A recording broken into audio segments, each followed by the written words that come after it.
Hello, I'm James Ezimoha. Welcome to Africa News. Let's see your headlines.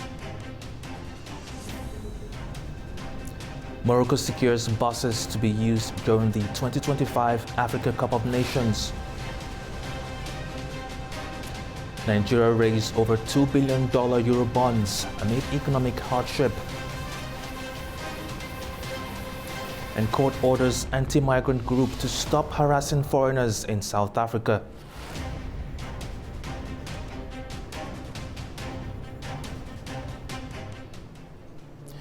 In South Africa, a high court has intervened in a growing dispute over access to public services, ruling against an anti-migrant movement accused of targeting foreign nationals. The declaration follows complaints by human rights groups, with police now directed to ensure migrants' safety across the country.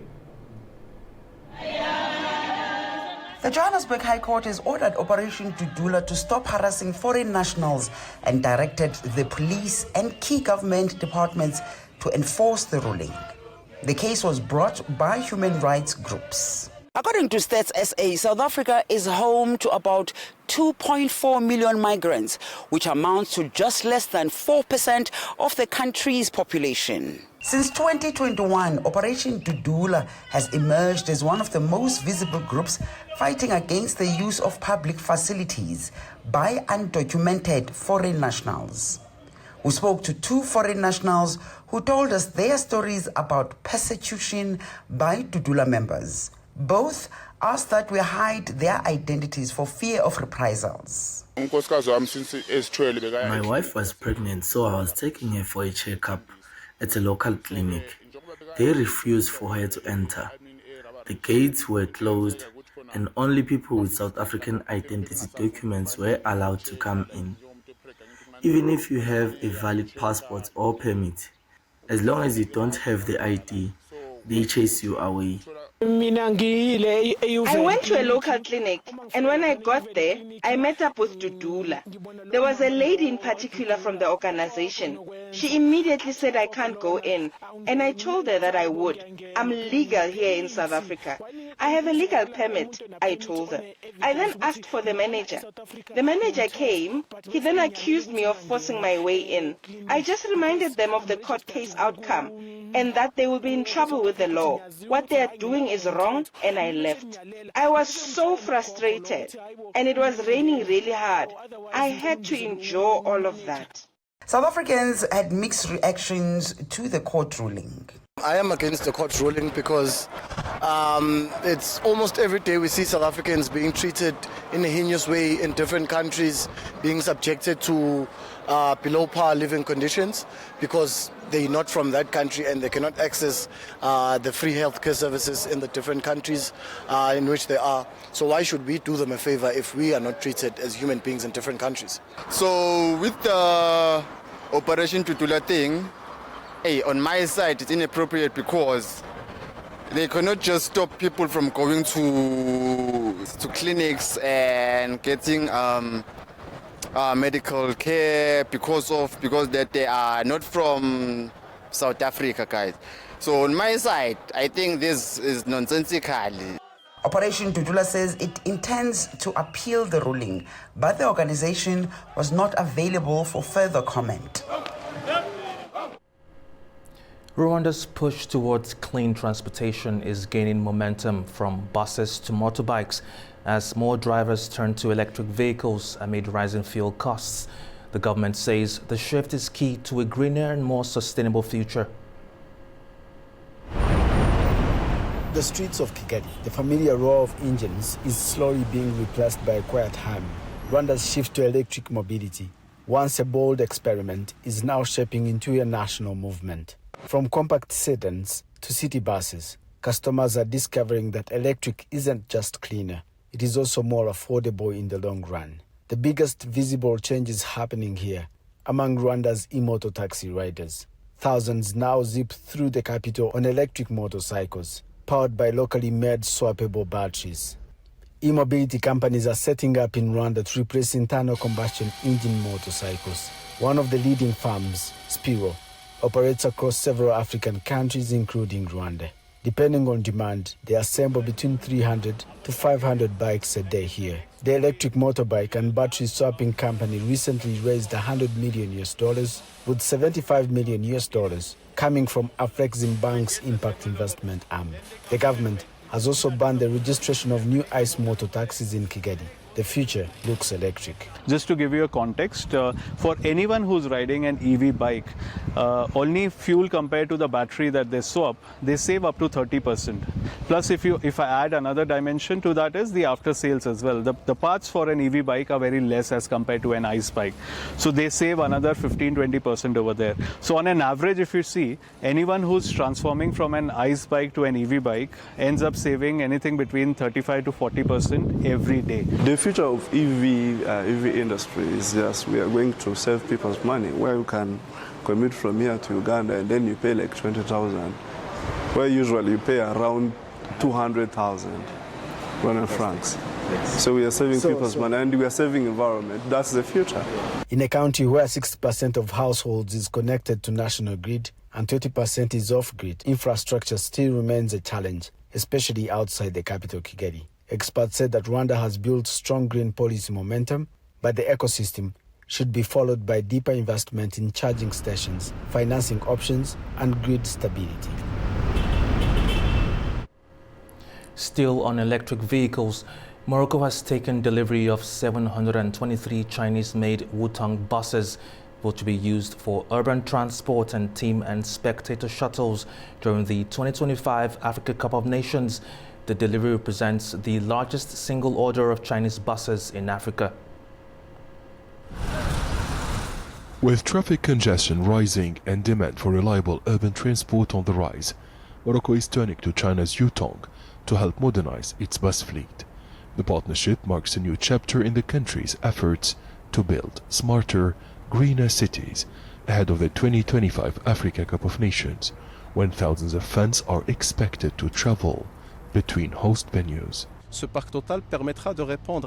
This entire fleet will help meet the growing demand for collective bus transport identified during the network restructuring study.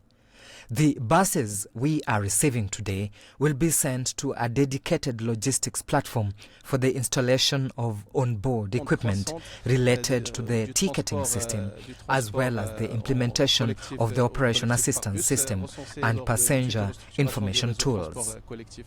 Incorporating Wutong's in-house Blue Core system, the Chinese-made buses use advanced fuel-saving technology to achieve benchmark efficiency levels, combining performance with cost-effectiveness.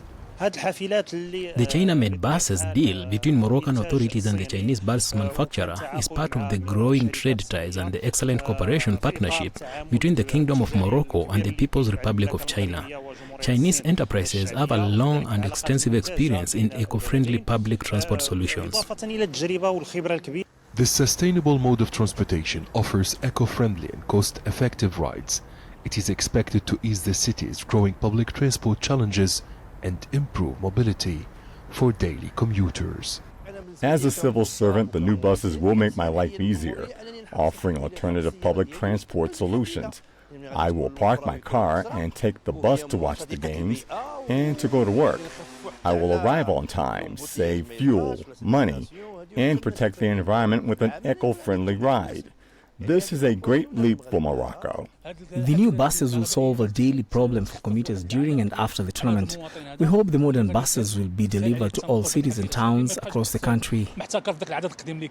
Experts say the involvement of the Chinese bus manufacturer Wutong underscores China's growing role in Africa's public transport modernization, as Morocco prepares to host the continent's premier football tournament. Nigeria is back on the international debt market, securing over $2 billion through Euro bonds. The move signals renewed investor confidence, but it's also reigniting debate over the country's growing debt load. Nigeria's return to the Eurobond market comes at a time when global interest rates have begun to ease and investor appetite for emerging market debt has strengthened. But there were initial concerns over the performance of the bond after U.S. President Donald Trump threatened military action in Nigeria over alleged Christian killings. However, those fears would vanish into thin air as the bond ended up being oversubscribed by more than 400%. It's a testament to continued investor confidence in our country and our reform agenda and Mr. President's leadership, despite the political headwinds which we are all aware of. The market shrugged off those political considerations and focused on the economic fundamentals of Nigeria. And it's not just foreign investors who have shown faith in the Nigerian economy through the government paper. Nigerian investors also staked around $1.4 billion in the bonds, also demonstrating their confidence in the economy and government reforms. So for the investors, they're looking at a Nigeria that is no longer paying huge amounts of dollars as PMS subsidy, and it's no longer defending the Naira with so much of its foreign capital. So that opens up the Nigerian budget to then take on more debt, which is what we've done. The rates are a bit high, but that we're able to borrow this amount and get the oversubscription is also positive. So I would say for now, a balanced view, I'll give it a B. It shows that the international community likes the reforms. And with the window of cheap borrowing likely to close soon, experts say Nigeria must move quickly, not just to borrow, but to build as there are risks involved. The truth is that if we don't maximize the resources that we have, especially the borrowings, then we are just creating burdens for those coming behind us, and that's not sustainable. Beyond Nigeria, several other African countries, including Kenya, Angola, and the Democratic Republic of Congo, have also issued Eurobonds in recent weeks, taking advantage of strong investor demand for higher-yielding assets. The Nigerian Debt Management Office says the bonds will be admitted to the official list of the UK Listing Authority and available to trade on the London Stock Exchange's regulated markets, the FMDQ Securities Exchange, and the Nigerian Exchange.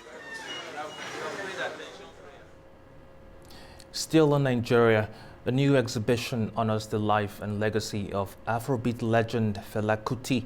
The show features personal items, photographs and performances highlighting his influence on music, culture and activism in Nigeria. Nigeria is celebrating legendary Afrobeat legend Fela Kuti with an exhibition that showcases over 400 items, including videos, photos and his iconic colourful underwear collection. Adapted from a Parisian show, it celebrates Fela's music and activism, inspiring a new generation of Nigerians to embrace cultural pride and resilience. Visitors say it's a timely event to uplift the nation. I think for a long time, Nigerians have been feeling very defeated, so it's really beautiful and amazing that we have this moment to celebrate Fela because he represents the tenacity of our people. I've met a few young people who all they just have is this image of Fela, the hemp smoker and supposedly underpants wearing artist. But this has exposed them to different aspects that they didn't, and I think it will start them on a journey. It's an exhibition that will start people on a journey to find out even more about this man, the artist, the activist, the politician, the musician, the man, basically. Are there people that can fight like Fela, and are there people that can believe in a cause like Fela and continue to push their agenda till the world has no choice but to listen to them? Lead curator Shun Ali says this exhibition is unique. What you see today is an exhibition that takes from what the French initially did, but we've made it 3 times larger. So not only are you going to experience Fela's life, activism and his music, but we're also now adding legacy programming to what we're doing. The exhibition continues through the month, offering live performances and legacy programming to preserve Fela's influence and inspire future generations. Well, that's all we have today in African News. Thank you for watching and stay tuned to A News.